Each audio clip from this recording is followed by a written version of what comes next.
Shabbat shalom.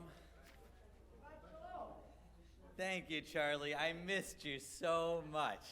Let's try, Charlie. You lead it. You're going to do better than me. Say Shabbat shalom to everyone. Shabbat shalom. No, I don't think they heard you, Charlie. One more time. Shabbat shalom. Welcome. Rabbi, I said no one could sit further back from the fourth row. You are so good. It's musical chairs. We want to gather together. A lot of the games we play as children are designed for communal business. So what is musical chairs? But, we're removing part of the row, and slowly but surely we'll get you up here. We remove the front row, then we'll remove the back 2 rows, and before you know it, you're sitting in the front. So we're going to kind of do some Hanukkah music tonight. I thought it'd be nice to kind of warm up, but also because Hanukkah is Sunday night, I thought it would be important to kind of go over all the music, make sure you're ready. Before Passover, we have an opportunity to usually go over the rules, usually the Shabbat before Shabbat HaGadol. So we're going to treat this as Shabbat HaGadol for Hanukkah. So you have some song sheets, and Paul and I, in 2 minutes, because of Cantor's concert, and by the way, she's away in Mexico this week, just coming back, I think, tonight. We were able to rescue music. I used to have a Jewish fake book. Do you know what a fake book is? That Harvey knows. That has all the basic music, so I guess you can fake it. But I guess I lent it out at some point. I'm going to get another one of those because it's the greatest thing in the world. So we're going to start with the most popular Hanukkah song of all time. You know it. The 2-year-olds know it. The 3-year-olds know it. You don't even need the song sheet, although technically it's number 7. So let's do it.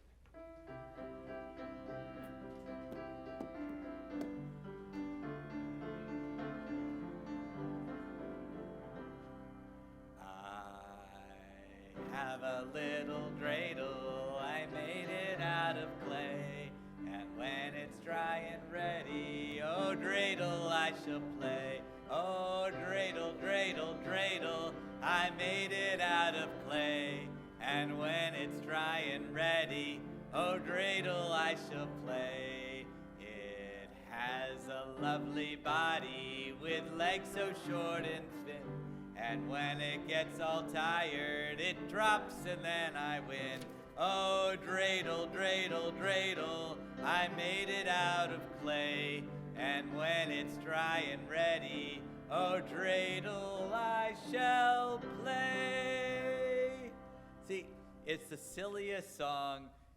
It's the kind of song that was invented, probably the melody is from something else, but they were just making dreidels, bored one day, and someone wrote a song, and it reached the number 1. Did you see Mariah Carey, right? She did a Christmas song in, I think, 1991, and now it's on the top, it reached the top 100 all these years later. No one liked it, and then it's back. That's like I Have a Little Dreidel.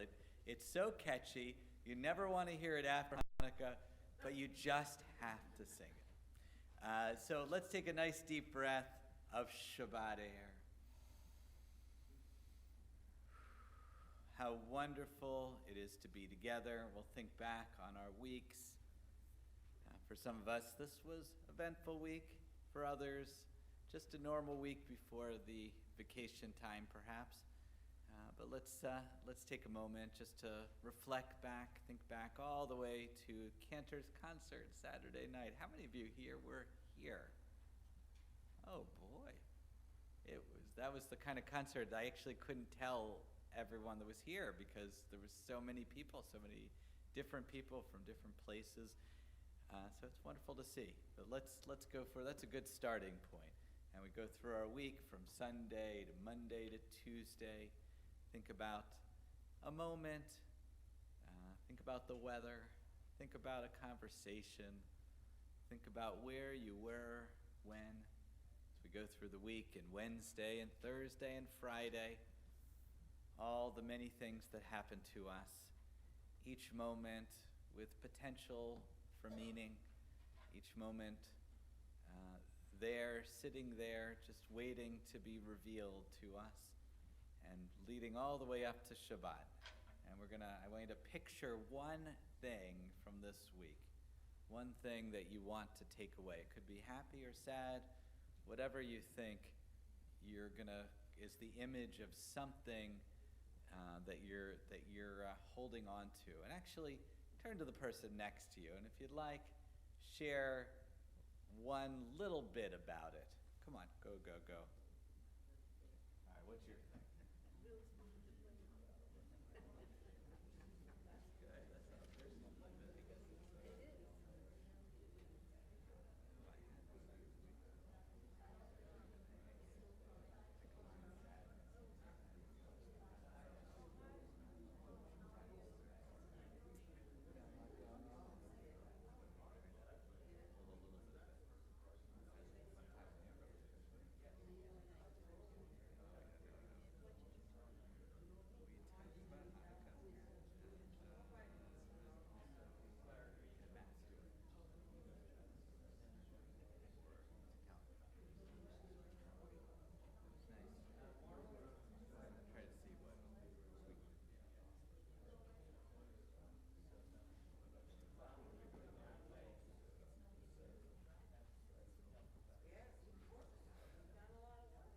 I could see it's a quiet night. It's nice.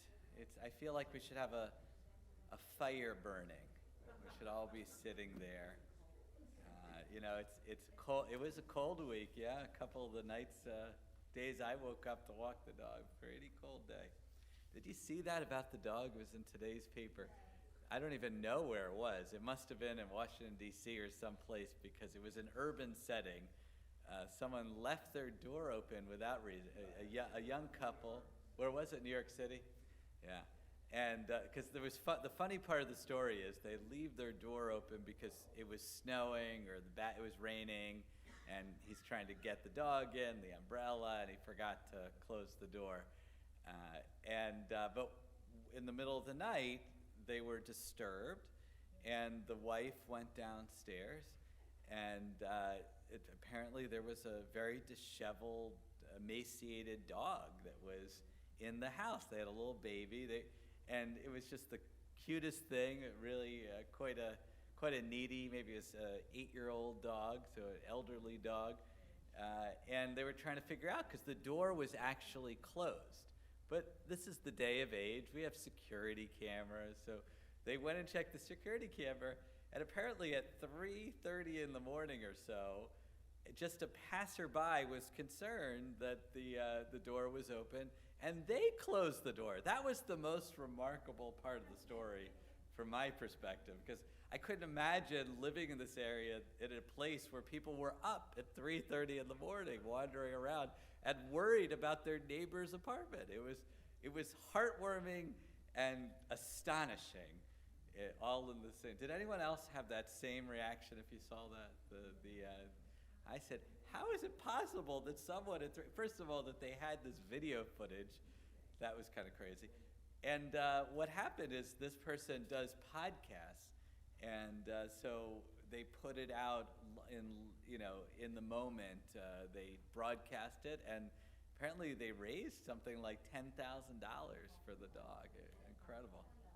25. Oh, so you know the story better than I. Wonderful. So that was a moment. That was an amazing moment what's that?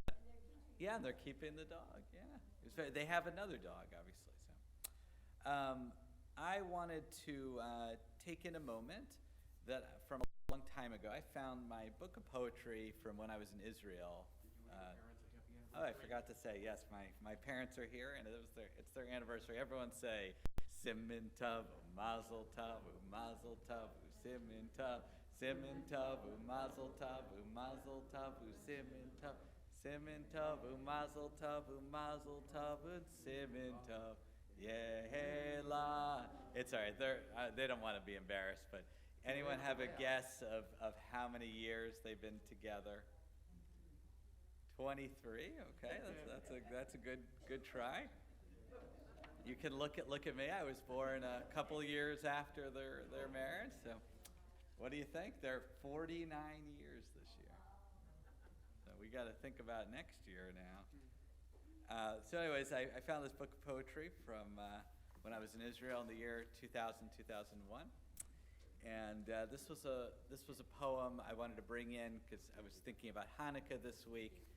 Celebrating Hanukkah in a different country is a remarkable experience, especially this experience is about celebrating it in Istanbul in Turkey. Because in Turkey, you don't want to be outwardly Jewish. And so I was a bunch of yeshiva students, and we were there, and we wanted to celebrate Hanukkah, but we had to do it in secret in our little hostel room. So this is the poem that I wrote all the way back January of, it must have been December of 2000. Hanukkah in Turkey.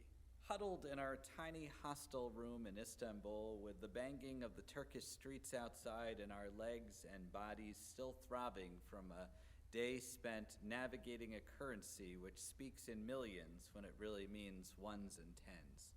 We all take a collective sigh of relief at the dull beige walls of the Orient House, at least something which doesn't talk back and demand us to buy its wares. Down the hill from the blue mosque, which isn't quite blue, and the endless array of carpet shops and nargillah dens, Israel and America seem very far away. After having spent the day suffocating in the large covered bazaar, where if you even opened your mouth, it was seen as an invitation to stick a price into it, we want to hold on to something that is ours and can't be taken as just a good deal. Removing a tiny Chanukiah, we take off the mattress of a bunk bed and set up for the sixth night of the holiday in the warped wooden board beneath, making sure to position it away from the obvious smoke detector and the windows where we might be seen. We begin to bless the lights, my baseball cap removed, revealing the tiny green kippah that was hiding underneath it. We sing proudly, knowing that while persecution still exists, miracles are possible as well.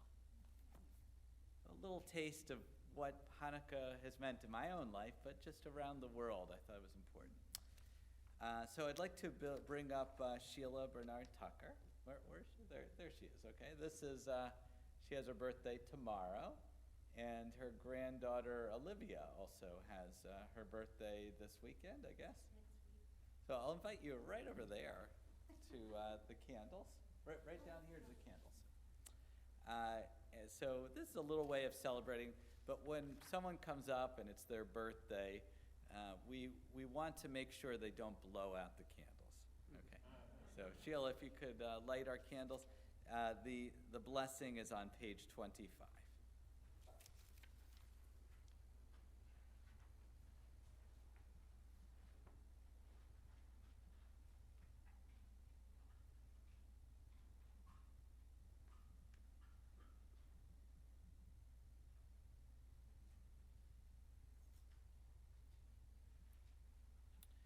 I invite everyone to help Sheila in the reciting. Her voice is a little bit gone, so let's help her out, okay? Baruch atah. Oh, let's do the Hanukkah melody, sorry. Baruch atah Adonai Eloheinu melech haolam asher kidshanu b'mitzvotav v'tzivanu Lahadlik ner shel Shabbat. Amen. Sheila, take a moment to look at those lights. Make your wish. No blowing it out. And why don't you lift up the cup for Kiddush? It's on page 90. Baruch atah Adonai Eloheinu melech haolam Borei peri hagafen, Baruch atah Adonai Eloheinu melech haolam, asher kidshanu b'mitzvotav v'ratzavanu, v'shabbat kodsho Biava uvratzon hinchaltanu zikaron lemase bereshit ki hu yom techila lemikra kodesh zecher litziat Mitzrayim kivanu v'acharta v'otanu kidashta mikol ha'amim v'shabbat kodshecha b'yavahu v'ratzon hinchaltanu Baruch atah Adonai mekadesh hashabbat. Amen. L'chaim. Hopefully it'll help you heal there. So I'm going to turn over to Paul. I think we could sing Happy Birthday, right? Can we do that? Happy birthday to you. Happy birthday to you. Happy birthday, dear Sheila. And Olivia. Day to you. And in Hebrew, we'll do Yom Huledet Sameach. Yom Huledet Sameach. Yom Huledet Sameach. Yom Huledet Sameach. And many more. Mazel Tov. And how old is Olivia? I won't ask for it, but how old is Olivia? How old is Olivia turning? 4 years old. 4 is the wonderful one.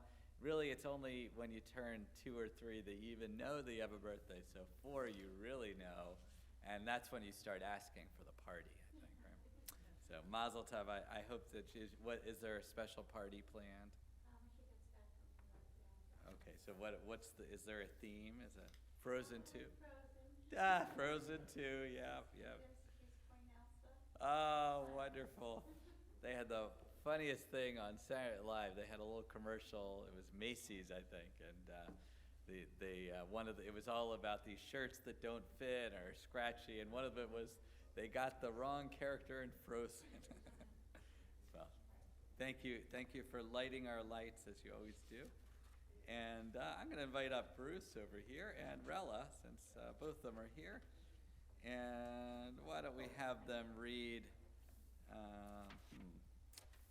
on page 18. On page 18. It'll probably be easier without this, right?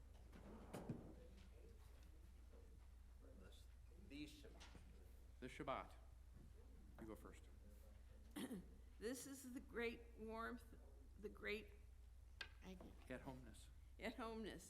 This is the knowledge of belonging, the loneness merging into a strong oneness, one lost drop of water finding its way into the sea. I gave you the tough one. The Torah gleams white and silver, and we stand singing and praying. I get all the easy words. Our hearts warm with peace, our spirits quiet in the quietness of Shabbat. This is the end of the week and its beginning. This is the moment of pause, the refilling of the empty vessel, the renewing of the spirit. This is the remembering, the shared memory of 2,000 years and the shared embarking upon 2,000 more.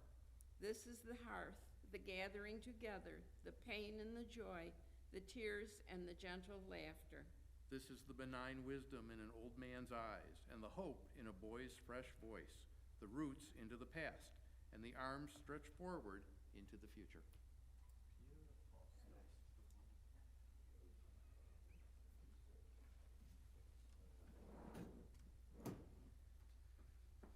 So we had some inspiration. We'll see how this goes. We're going to turn to L'chad Odi on page 27. We're going to be using a song that's on your song sheets. And we just came up with this before because it was one of the music that we actually had available, which is Sivivon. It's number 4 on your song sheets. We're going to see how well it works with L'chad Odi. Remember, just a reminder, we'll sing the first 3 verses, and then the final verse, verse 9. We rise, we face the doorway, we bow to Shabbat, and we welcome each other in with Shabbat Shalom.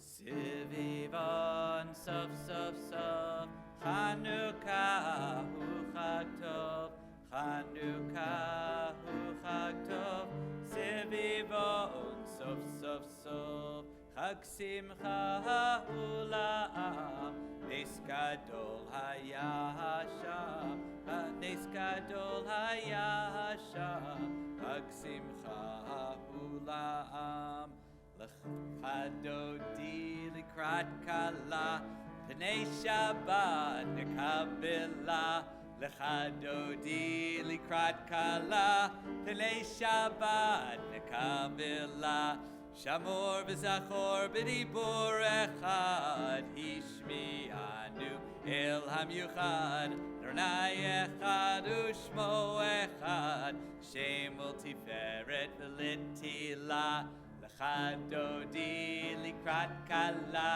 P'nei Shabbat nekabela L'chadodi likrat kala P'nei Shabbat nekabela Likrat Shabbat lechu v'nilcha Ki hi mekor habracha Merosh mikedem nisucha Sof ma'aseh b'makshavat chila L'chadodi likrat kala P'nei Shabbat nekabela L'chadodi likrat kala P'nei Shabbat nekabela Mikdash melech ir milucha Kumitzi metoka hafecha Rav lak shevet b'yemek havecha V'hu yachamol alai yechamla L'chadodi likrat kala P'nei Shabbat nekabela L'chadodi likrat kala P'nei Shabbat nekabela Boi b'shalom ateret bala Gam b'simcha u'b'tzo hala Toch emunei am segula Boi chala L'chadodi likrat kala P'nei Shabbat nekabela L'chadodi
We remain standing for the Baruch Hu, our call to prayer, on page 34. Hold on one second. Who here, when Paul was doing that, I kept thinking of Gloria's poem. It kept going. Gloria Tatuski's wonderful poem about the dreidel that wanted to lie down at the end, and it goes to Sivivon. Okay, so we got the Baruch Hu, page 34, our call to prayer. Baruch Hu et Adonai hamivorach, Baruch Adonai hamvorach, leolam va'ed. We remain standing, and let's read together 36. It's funny, all these readings seem to be about Hanukkah without being a part of it. But this has spinning in it, so I'd say it's about Hanukkah. Blessed are you who spins day into dusk, with wisdom watch. The dawn gates open. With understanding let time and seasons come and go. with awe perceive the stars in lawful orbit. Morning dawns, evening darkens, darkness and light yielding one to the other, yet each distinguished and unique. Marvel at life, strive to know its ways, seek wisdom and truth, the gateways of life's mysteries. Wondrous indeed is the evening twilight. And why don't we read, here, page 44. Let's read this responsibly. I think sometimes this time of year can be a hard time, and this is a reminder to reach out to one another. So we'll do this responsibly. We are loved by an unending love. We are embraced by arms that find us even when we are hidden from ourselves. We are touched by fingers that soothe us, even when we are too proud for soothing. We are counseled by voices that guide us, even when we are too embittered to hear. We are loved by an unending love. We are supported by hands that uplift us, even in the midst of a fall. We are urged on by eyes that meet us, even when we are too weak for meeting. We are loved by an unending love. Embraced, touched, soothed, and counseled. Ours are the arms, the fingers, the voices. Ours are the hands, the eyes, the smiles. We are loved by an unending love. Blessed are you, eternal our God, who loves your people Israel. And we turn now to the Shema, page 48. Shema Yisrael, Adonai Eloheinu, Adonai Echad, Baruch Shem Kavod, Malchuto, Leolam Vaed. You may be seated, page 49, and we'll go right to 52. V'ahavta et Adonai Elohecha v'chol levavcha u'v'chol nafshecha u'v'chol miodecha v'hayu hadvarim ha'ele asher anochi mitzavecha hayom al levavecha v'shinantan levanecha v'dibarta baham v'shivtecha v'veitecha uvlektecha v'derech uv'shokvecha uv'kumecha ukshartam liot al yadecha v'hayu letotafo beinenecha uktavtam al mezuzot beitecha uv'hisharecha. 52. Leman tizkiru v'asitem ekol mitzvotai v'tem kedoshim l'Elohechem ani Adonai Elohechem asher hotzeti etchem mi'eretz Mitzrayim liot lachem l'Elohim ani Adonai Elohechem. We're going to move towards the Micha Mocha, which is on page 64.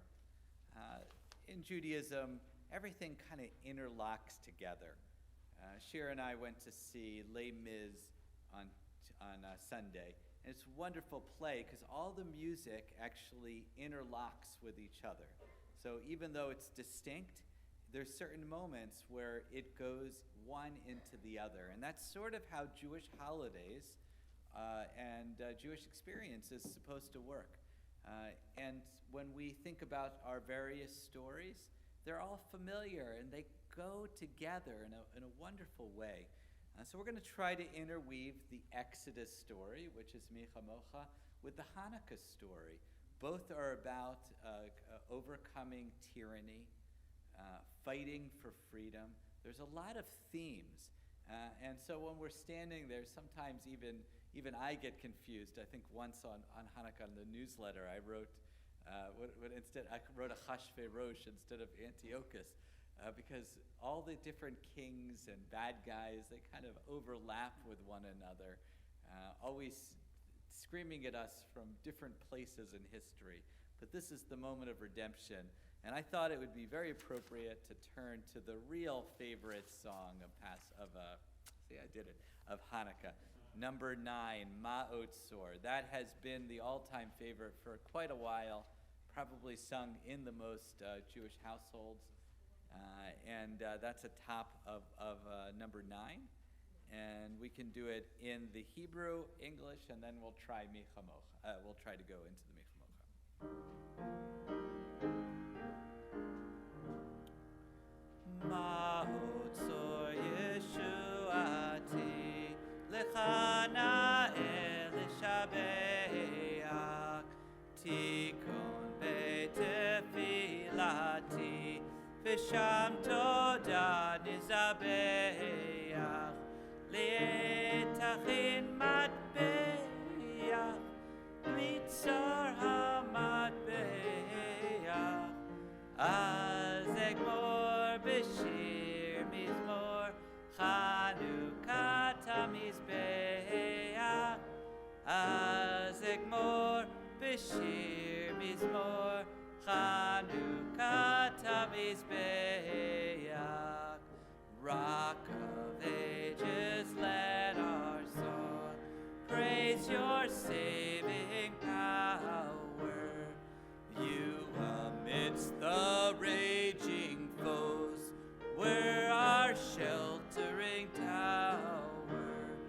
Furious they assailed us, but your arm availed us, and your word broke their sword when our own strength failed us, and your word broke their sword when our own strength failed us. Now in the prayer. Mi kamocha be'elim Adonai, mi kamocha nedar b'kodesh, nora tehilot, o sefele, malchutecha ra'u banecha, pokeya yam lifnei Moshe u'Miriam, ze'eli anu v'amru, Adonai yimlok li'olam va'ed, ze'eli anu v'amru, Adonai yimlok li'olam va'ed. See, it can work, and it interweaves the story. I love it. All right, let's turn to page 67, and we'll read the English together. May we live each day with fullness of mind, that we might lie down in peace and rise up in love. May harmony be our way, and may we be attentive to life's good counsel. May we turn aside our enemies and dispel disease, violence, hunger, and pain. Let us seek shelter in each other's arms. May mercy and compassion guide our lives. Let us be ever watchful as we come and go, that we might establish peace here, now, and forever. Blessed is the one who guards the peace of Israel in all the world. I invite you to rise. The Amidah, the standing prayer, starts on page 70. And I'm going to invite you, as you think about your own prayers, think of all of us collectively. I want you to hold in your hearts as you say your prayers for your family and for yourself, whatever's on your mind, to also think about those that are in the room today. Send out your love and appreciation and blessing to them as well. We'll take a few minutes of silence, and whenever you're ready, you may be seated, and we'll proceed with our service.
tell you, as we're going over this, the beautiful book, Mamad's Sinai, that Barry Schwartz, who was the rabbi at the time in Buffalo, put this together. He emailed me a little while ago. He said, well, you know, if you have any dusty old copies of this, can you send them to me? And I had to write him back and tell him we need every copy because we use it all the time. So it was a wonderful thing for him to know that we were still using it.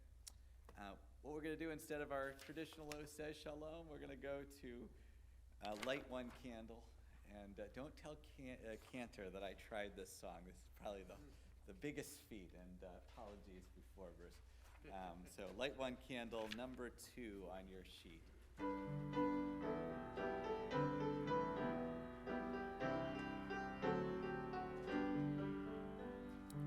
Light one candle for the Maccabee children. Give thanks that their light didn't die. Light one candle for the pain they endured when their right to exist was denied. Light one candle for the terrible sacrifice justice and freedom demand. Light one candle for the wisdom to know when the peacemaker's time is at hand. Don't let the light go out. It's lasted for so many years. Don't let the light go out. Let it shine through our love and our tears. Let the light go out. It's lasted for so many years. Don't let the light go out. Let it shine through our love and our tears. Light one candle for the strength we need to never become our own foe. Light one candle for those who are suffering the pain we learned so long ago. Light one candle for all we believe in. Let anger not tear us apart. Light one candle to bind us together with peace as the song in our hearts. Don't let the light go out. It's lasted for so many years. Don't let the light go out. Let it shine through our love and our tears. What is the light go out? That's it for so many years. Don't let the light go out. Let it shine through our love and our tears. What is the memory that's valued so highly that we keep alive in that flame? What's the commitment to those who have died when we cried out they've not died in vain? We have come this far, always believing that justice will somehow prevail. This is the burden, and this is the promise, and this is why we will not fail. Don't let the light go out. It's lasted for so many years. Don't let the light go out. Let it shine through our love and our tears. Don't let the light go out. It's lasted for so many years. Don't let the light go out. Let it shine through our love and our tears. Don't let the light go out. Don't let the light go out. Let the light go out. Yes, it was quite a Peter feat. Yarrow just texted me. He said, nice. Yeah, it was. We tried, but it was. The point was not for me to sing. It was for you to sing, because it is a beautiful song. I can't help but be inspired by that song. You know, it's really reaches the core, I think, about what Hanukkah is about. Why don't we do our prayer for healing? It's on page 81 right now. And I'm going to read our list. Remember, if you do have someone that you're praying for, and you want to just call our office, call Nancy, let her know, or write it down and give it to Joanne, and we'll put it in for next week. There's so many people that we're thinking about and sending prayers out to. So our list is Chad Ayers, Nicholas Carasella, Kathy and Chris Crawford, Bobby DeBruin, Roxanne Cohn, Gail Lewis, Cindy Lieber, Joe Morris, Carol Silverman, Flora Snee, Mindy Weinman, Andrew Zubek. Marge Siskey. If you have other names, just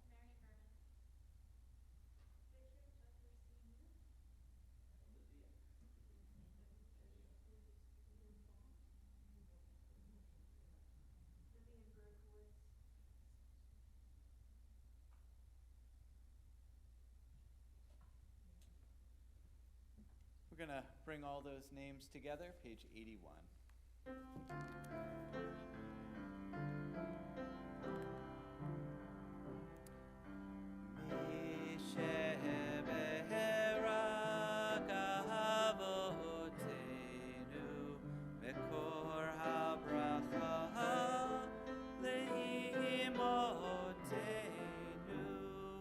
May the source of strength bless the ones before us. Help us find the courage to make our lives a blessing, and let us say, Amen. Misheberaki mo'otenu mekor habracha le'avotenu. Bless those in need of healing with refuah shlema, the renewal of body, the renewal of spirit, and let us say, Amen.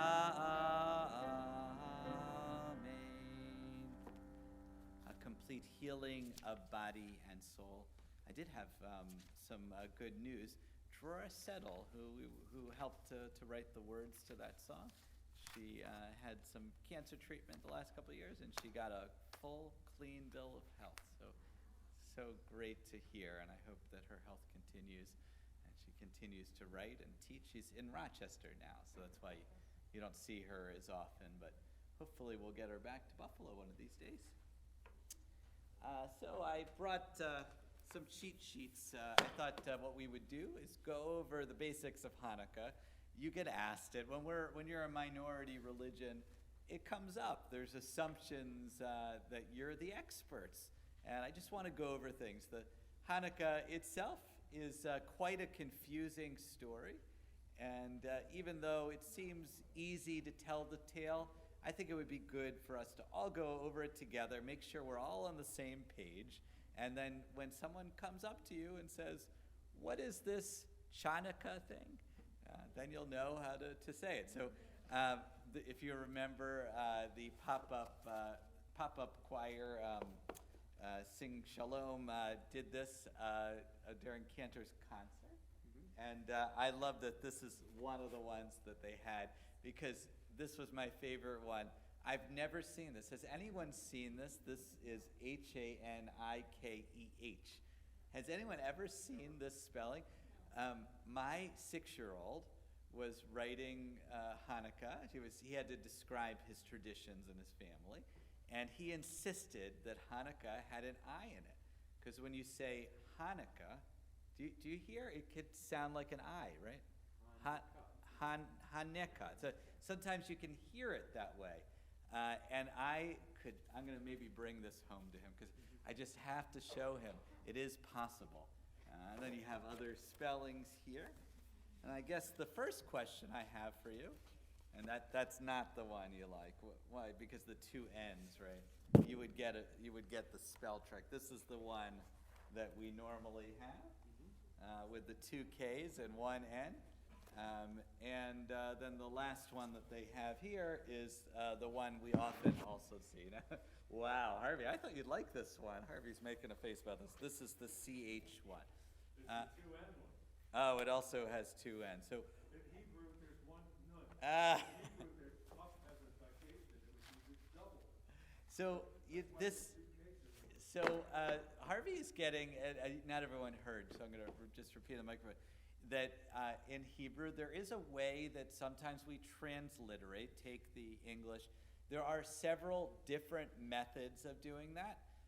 One of the methods of figuring out whether you use a double K or N is whether it has a dagesh, the dot, because that's an emphasis.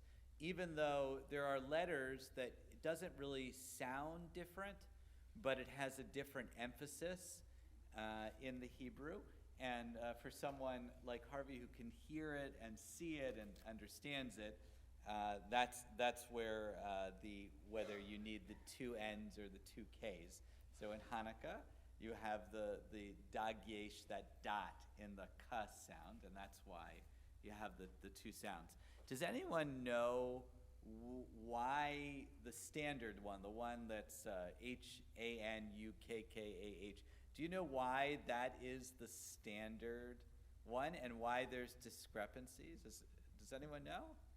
I think most Americans don't like to see H because it's a ch. So that's why the H is. So it's a preference.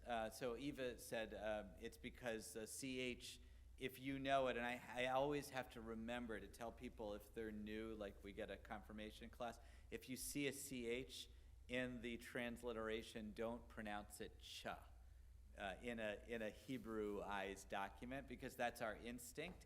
There's other ways to write it, by the way. There is actually a dagesh in English.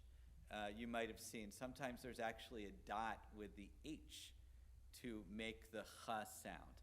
That's one of the methods that you'll see, or underline, or different ways of actually writing the H that you'll see in various different prayer books. But actually, the Hanukkah comes from a non-Jewish source. Where does most spelling, the authority on spelling, and it's not the OED, it comes from something some of you might get a subscription to, and it's not the Buffalo News, although the hint is sometimes the Buffalo News prints their stories. Where? The New York Times, yeah. In the 19th century, the late 19th century, at that point, there actually wasn't standardized spellings for most things. It was only evolving. We take it for granted that most words have standard spellings, but the truth is, if you go back 100 years, it was all over the place. There were different spellings in different regions. And so this understanding of different ways of saying Hanukkah, it's about the tension from what the New York Times printed and made the established word, and what the Jewish community, the Jewish community, in order not to assimilate, kept writing the CH. And that was a way of saying, no, we're going to have the ch sound in there, that it's not appropriate to have the H sound. This Hanukkah is about assimilation, they would say from. Okay, so that's mystery number one. Let's go back and let's talk a little bit about Hanukkah. What Hanukkah? See, it's political. You're giving away, depending on how you even say it. About the actual story of Hanukkah. Where does it come from? So I'll turn to you to see. Just give me one detail that you know about the Hanukkah story. Tell me anything that you know. The Maccabees, wonderful.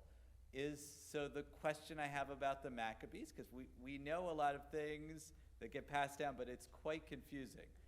What is the name Maccabee? Is that a last name?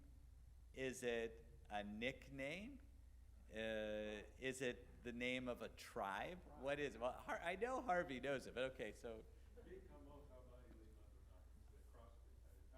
Wonderful. Oh, so Micha Mocha Ba'elim Adonai. Sometimes we also talk about Judah, the hammer. And there are actually a lot of acronyms like this. So they did not have last names. Sometimes you hear Judah Hamaccabee, and it sounds like that's his last name. It is not the last name. Okay, so what else? Throw something else out there. 164 BC. Okay, so in the 160s, that's when it takes place, BCE. Weren't the Maccabees soldiers? Okay, Eva asked that they were soldiers. What were the Maccabees? Now that we know what the name comes from, what are... They're guerrilla warfare. So what did they start out as? They're priests. They were priests in the society. They were not Kohanim. There were actually various groups of priests that existed. Who are the bad guys in the story? Since we're starting to... there we go. It's extremely confusing. I heard Assyrians and Greeks and Syrian. Why is there confusion? Okay, because it is quite confusing, all right? This is the easiest way to tell the tale. That's the Maccabees. They tell the tale.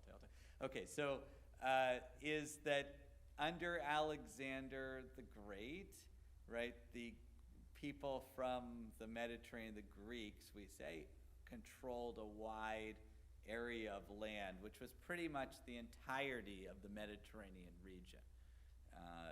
We don't always, sometimes we divide the world, we think of the Middle East and Europe, and so the way we think of it, we don't necessarily group Greece and Italy and Israel all in the same region, but they most assuredly are. They're all in what I would say the Mediterranean region, which was a very important region, especially at that time period.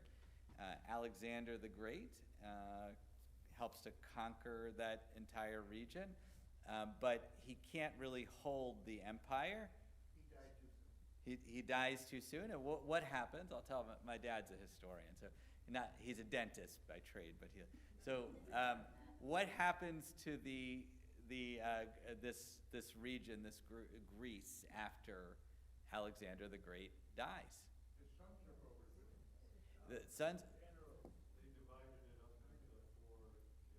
So we have the generals that take over 4 different categories, and for our purposes, there's 2 that are important: the Ptolemies that are in Egypt, and the Seleucids that are in Syria. What we would say, it's the upper reaches of that Mediterranean. Okay, those are 2 of the powerful things, and they would vie for power over what we would call Judea. Okay, so Judea was in between, and they, at different times, they each held it. The Ptolemies had Judea for quite a while, and they actually were very supportive of the Jewish community. Alexandria, one of the main cities with a wonderful library, actually had a synagogue with some 10,000, they actually had a temple. They had a recreation of the temple in Jerusalem and Alexandria, and they had a place where 10,000 people, Jews, Judeans, could gather. So it's quite good. But then it switched hands to the Seleucids. And at first, it was okay, but they wanted more control over their population.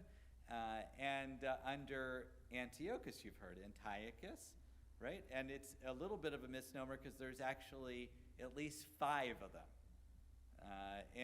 We're talking in our story, I believe, the 4th one that is the bad guy. But there were actually other Antiochus and Antiochus that were very good to the Judeans. So because of the political circumstances of the time, we know what Antiochus, what he did. What did he do to the Judean society? What did he do? You probably have heard. Defile the temple. That's our central. He also wanted the Jews to worship the various gods. So they actually didn't have a lot of religious persecution in those days, but certainly the Judeans represented an anomaly, and he wanted the Judeans to show allegiance to the Seleucids, to him.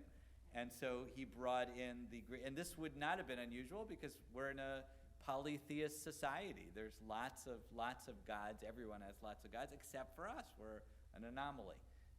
And bringing pig in, not allowing circumcision, not allowing Torah study, lots of things that were very important to them.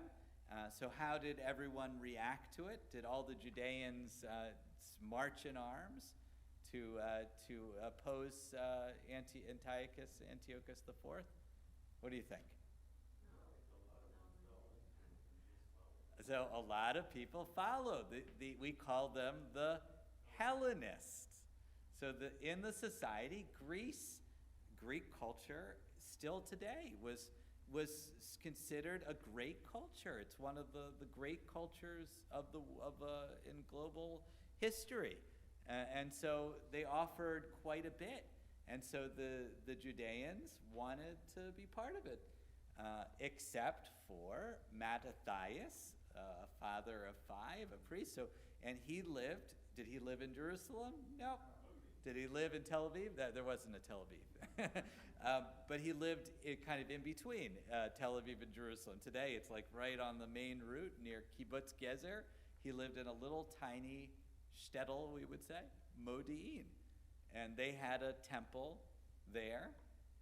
And they were trying to insist that the priests in all these localities would bow down to the Greek gods. And what did Mattathias do? No. And he ended up killed the priest. By the way, all of this is written down where? Where do we get the information?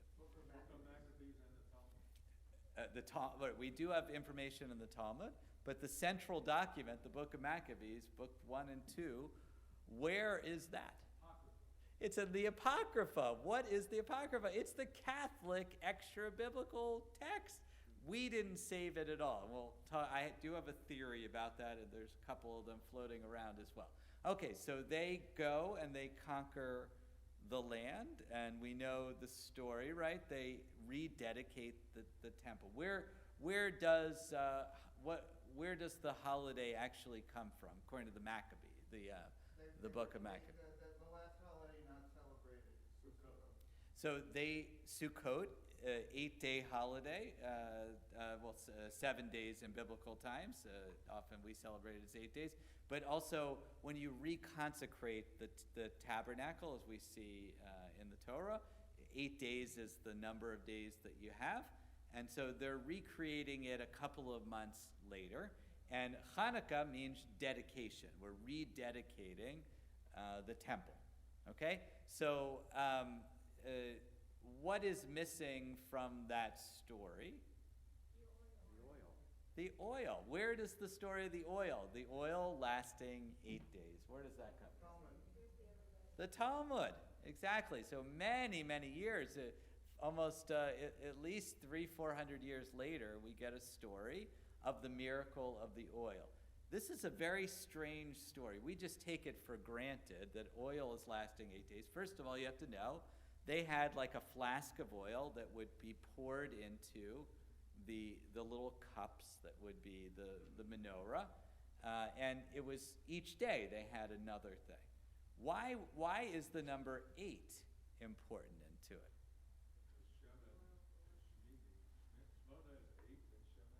So 8 is the number of oil, and why is 8 associated with oil? Because it takes 8 days to make oil. Yeah, that's how long it takes. So that's the stalling technique. And hence we have all the pieces of the holiday coming together. Yeah. We missed one piece. Besides the Maccabees being the heroes, according to the story, the teachers and the students were heroes because they were studying in defiance of the Syrian Greeks. But when they saw the Syrian Greeks coming to punish them, they put the books away and they threw them.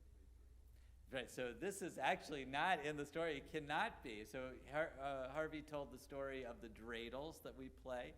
that's how they would hide the fact that they were actually studying. It was the fidget spinner of the day. But actually, dreidels are only about 500 years old. So it's impossible that they were playing dreidels. Dreidels were a fad that came, and they took it from a popular toy in Germany. Other things, just latkes. What's latkes? Where does that come from? The oil. There was a time when we only ate potatoes, so they would be very creative with potatoes, and it got associated with the holidays. Same thing with sufganiyot. My wife was telling me sufganiyot is more of a Middle Eastern Sephardic tradition, and Ashkenazi, the German, Russian Jews, had the latkes, and now we've combined them as we've all come together. Okay, I think we've gotten most of it. Yeah. Okay, so one of the big arguments is actually how we light it, whether we start with 1 to 8. And we had a very interesting discussion at our teachers' meeting, which kind of blew my mind. We have a teacher in our religious school, Mike Rav. He's an Israeli-born and very knowledgeable and comes from a very esteemed family. And it turns out there are two sources, Hillel and Shammai. Shammai argued you start with 8 and you go to 1. Hillel argued you start with 1 and we go to 8, and we follow Hillel. In his family, in Mike Rav's family, they actually would do it according to Shammai. So that tradition actually wasn't exclusively everyone in the Jewish community did it. Even till today, there are still people, and he said, it's obvious you started 8 because on the first night you're the happiest. So by the 8th night you're tired of it. Come on, let's be done. So you only have 1. So very, very interesting to hear that. Yeah. Is there any commentary on why the story of Hanukkah was not preserved by the Jews, but rather in by the Apocrypha? So Myra, yeah. Maybe it's because the Jews didn't consider it such an important holiday. Okay, so Myra asked the key question. I'm going to end on this. She asked the question I wanted to get to at the end anyway, so it's perfect. You must have read my mind. I queued you up here. Okay, so the question is, why did the Catholics preserve the books and not the Jews? First of all, they're not very well written, so good riddance. We have more important books. But the main argument that's given is not about Hanukkah being a minor holiday. The main argument is that the Maccabees actually ended up, they were around for 40, 50 years in control, and they actually did something which was a big no-no. They did a power grab. And it was a big no-no for a couple different reasons. In the ancient world, there was actually a system of checks and balances. They didn't have a 3-branched government. They had a 2-branched. They had the king and the priest. And those would be separate. And we know, under King David, the priest had the power to tell King David he did the wrong thing. That took a lot of chutzpah to be able to do that. Because there's separation between priests, like Aaron and Moses. They decided to combine the 2 roles into one, and that's a big no-no, especially since they are not Kohanim. They were priests, but they were not the priests of Aaron. The reason that's usually given is because they had done this very offensive thing of a power grab, and so we didn't want it. There's some other reasons that we might offer, and I think the basic reason for me is that you don't want to have a story of a rebellion when you're under the Roman Empire. So my feeling is this was a dangerous story, and it's only the Christians who had control at the point where they would feel safe to tell this story, but it would be a very bad message in its current form to brag about how we rebelled against the Greeks. That would be very bad politically. So that's kind of my theory. I don't know if that's proven out, but that just feels right in history. Yeah, I think that's all. Any last questions about Hanukkah? I think you're experts. Are you ready to go out? Can you do it? Can you light the lights of Hanukkah? Are we ready? Okay, so we're going to turn to the end of our prayer book. We're going to go to Aleinu on page 190, and I invite you to rise.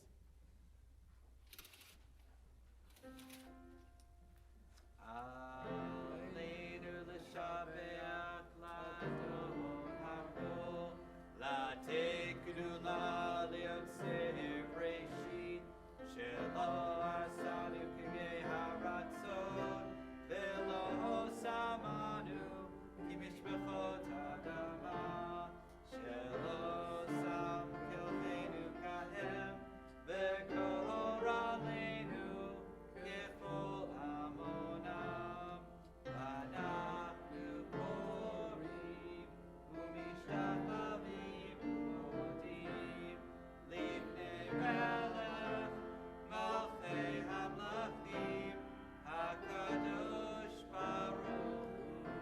Page 192. V'ne'emar v'haya Adonai lemelech al kol haaretz v'yom hahu yeh Adonai echad u'shemo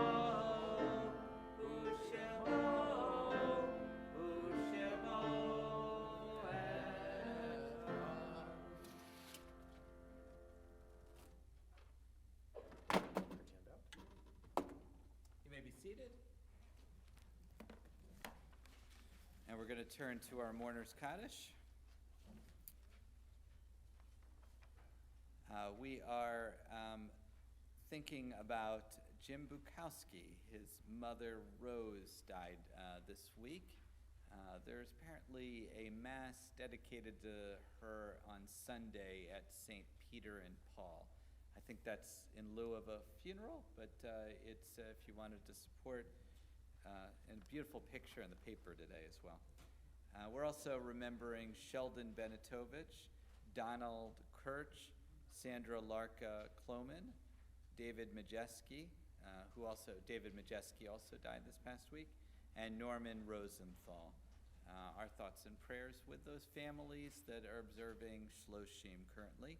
On our yard site list from years past, those who have memorials this upcoming week, and you can see their candles, their lights lit. If you're looking, they have one on either side of people whose yard site it is. We're remembering David Atkin, Sophie Berman, Harry Brown, Sidney Colbert, Joseph Eisgrau, Samuel Fagan, Abraham Footeman, Sarah Furash, Albert Gold, Gertrude Grass, Anna Hoffman, Jack Horowitz, Patricia Horowitz, Edwin Jaffe, Alice Kahn, Paul Kent, Sadie Klein, Jonathan Leader, Morris Markel, Louis Milstein, Margot Myers, Paula Helene Nissengard, Dr. Otto Neustatter, Al Organic, Minnie Paget, Edgar C. Revo, Pauline Rosenblum, Max Rubin, Max G. Sapphire, Ida D. Scher, Samuel Schoenfeld, Morris Siegel, Sandra Schweitzer Siegel, Dr. S. Muchley Small, Gladys Gigi Sperry, Sidney Steinhardt, Leonard Vogel, Samuel Viner, Irving Weinstein, Aaron Weintraub, Ann Weintraub, and Belle Weiser. We'll go around it if you have other names you're thinking about.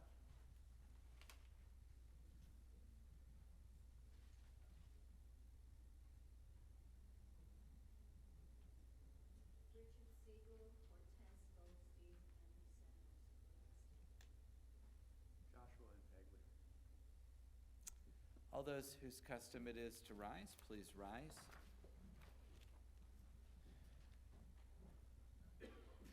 And we got it on a bunch of pages. We'll say 131, just because that's the one that comes to mind. Oh, no, 131's not going to work. 198, hold on. Let me see what I got. Okay, hold on. 194, yeah, 194. Sorry about that. Yitgadal v'yitkadash shemei rabbah v'yalma divrach uratei v'yamlik malchutei v'chayachon v'yomechon v'chayid echol beit Yisrael b'agalav v'zman kariv yimru amen. Yehi shmei rabbah v'rach li'olam olmei olmaya. Yitbarak v'yishtabak v'yitpa'ar v'yitramam v'yitnaseh v'yitadar v'yitalev v'yitalal shmei dekudasha b'rechu. Leila min kol birchata v'shirata, tush bechata v'nechamata, damiran v'alma v'yimru amen. Yehi shlem rabba min shemaya, v'chayim aleinu v'al kol Yisrael v'yimru amen. Oseh shalom b'mramav, huya seh shalom, aleinu v'al kol Yisrael, v'al kol yoshvei tevel v'yimru amen. May the one who makes peace in high heaven send peace to us and to all Israel and to all the world, and we say amen. You may be seated. Zikranam livracha, may their memory always be for a blessing. I'd like to invite up Bruce Korus, our synagogue president, to offer the announcements. Shabbat Shalom. Special thank you, of course, to Rabbi Alex and Paul Staley for a very nice and occasionally musical service in honor of Shabbat. Torah study tomorrow morning at 9 a.m., followed by the Shabbat morning service at 10:45. Who likes to eat? Oh, come on, seriously, everyone. Who likes to eat? We like to eat. We've got so many things coming up this week where you're going to get the chance to eat. Sunday morning, we got food. Wednesday night, we got food. Thursday night, we got food. Friday night, we got food. We got food this week. Men's group is meeting Sunday morning at 9:15 with the guest speaker, John Cohn, the restaurateur and owner of Johnny C's and other business establishments. He will be talking and he will be feeding us. He'll be bringing food. Men and women are all welcome. Please RSVP to Dan Kester so we can make sure that Johnny brings enough food. Bingo is Monday night and they sell food at Bingo. Doors open at 6:30. Please join us if you'd like to help out as a volunteer or play bingo. We can always use both. Wednesday night is our annual Christmas night Chinese dinner. That will be at 6 o'clock. The deadline for getting your reservation in is like right about now. So if you have not gotten your reservation in yet, talk to Joanne on the way out. It is catered by Eastern Pearl, and it's a wonderful tradition. I mean, we're Jews. We go out for Chinese food on Christmas night. You don't have to go out. You come here and have Chinese dinner with your temple family. It's a lot of fun. Thursday night, the women of Shir Shalom are going to be celebrating Hanukkah at the home of Marina Finkelstein, where they will all be gathering together to make latkes. Guests are requested to bring an appetizer, a dessert, or a beverage to share. Please RSVP to Marina. Then, Friday night, we wrap up the week with our Hanukkah happening, which is happening during Hanukkah. That doesn't always happen, so that's a good thing. The theme is Frozen 2, serving only frozen food. No, I'm kidding. We are going to have at 6 o'clock a latke bar, and we're going to all gather together to light our menorahs. Bring your menorah. We're going to have a big table, several big tables, lined with aluminum foil, and we're all going to light our menorahs together, and it's really a pretty thing, and we all enjoy that. So we will also have our first ever dreidel tournament. Ooh, stay away from Harvey during that one, because he's wicked with the dreidel. Then we will have a festive Oneg Shabbat featuring, of course, frozen treats. We're on the frozen theme. So, you like to eat, this is the week to be here. Rabbi Alex is starting an adult B'nai Mitzvah class next month, which is also coming up like next week. So that will be happening at the end of May during Shavuot. If you are considering doing this, if you have missed out on that opportunity as a child, or you're a recent convert to Judaism, or a not-so-recent convert to Judaism, talk to him. We did one a few years ago. Myra, you were in it. Is anyone else here that was in that one? I don't think so. But that was a large group. And so it's a very meaningful experience, and we do hope that if you're considering it, you'll talk to the rabbi about that. Couple quick fundraisers to mention for you. We are selling Delta Sonic car washes and interior cleanings for $12 each. It's a great price. They make a great gift, and the proceeds will benefit the religious school. Also, speaking of the religious school, our parent council Super Bowl squares will be back. We will be selling squares until just before the Super Bowl. So actually talk to Joanne about that if you have any questions after the service. We want to wish you all Shabbat Shalom. We would like to thank, speaking of food, Jill Hamilton from the Women of Shir Shalom and Nancy McGorry from the Temple office for helping with the Onig, where we will have good stuff to eat. Please join us in the social hall for that, and Shabbat Shalom. Well done. Did I leave out any food? That is a lot of food. I'm getting hungry, right? We got to get to it. So I think it's very appropriate. We're going to do 2 songs. Actually, why don't we'll do the Latka ditty, which is the same O Hanukkah that we found. Okay, this is my favorite Hanukkah little-known melody, and while just to get ready for the next section, I need to get See, more food. This is about the real hero. I told you the one story. This is a new invented version of it. Okay.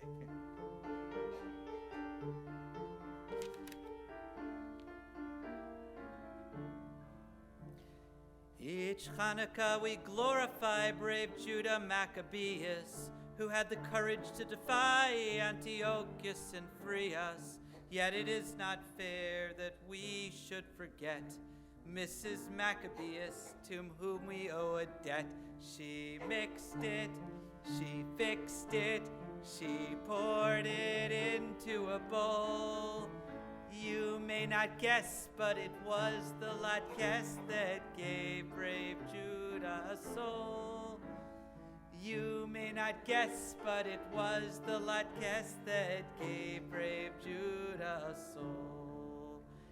Now, this is how it came about, the gastronomic wonder that broke the ranks of Syria like flaming bolts of thunder. Mrs. Maccabeus wrote in the dough portions of the Torah and fried them so they simmered, they glimmered, absorbing the olive oil. You may not guess, but it was the latkes that made the Syrians recoil. You may not guess, but it was the latkes that made the Syrians recoil. Now these little latkes, brown and delicious, must have hit the spot, 'cause the appetite's vicious. All the heroes down them after their toil, sing in our temple, shortage of oil. 1 latke, 2 latkes, and so on into the night. You may not guess, but it was the latkes that gave us the Hanukkah light. You may not guess, but it was the latkes that gave us the Hanukkah light. It's so cute. It makes you smile, right? Baruch atah Adonai Eloheinu melech haolam, hamotzi lechem min haaretz. Amen. As you came in peace, may you leave in peace. Shabbat shalom. Shabbat Shalom. And return your prayer books, signs the song sheet and the leaflet. And again, Shabbat shalom. The blue sheet is yours to keep if you'd like.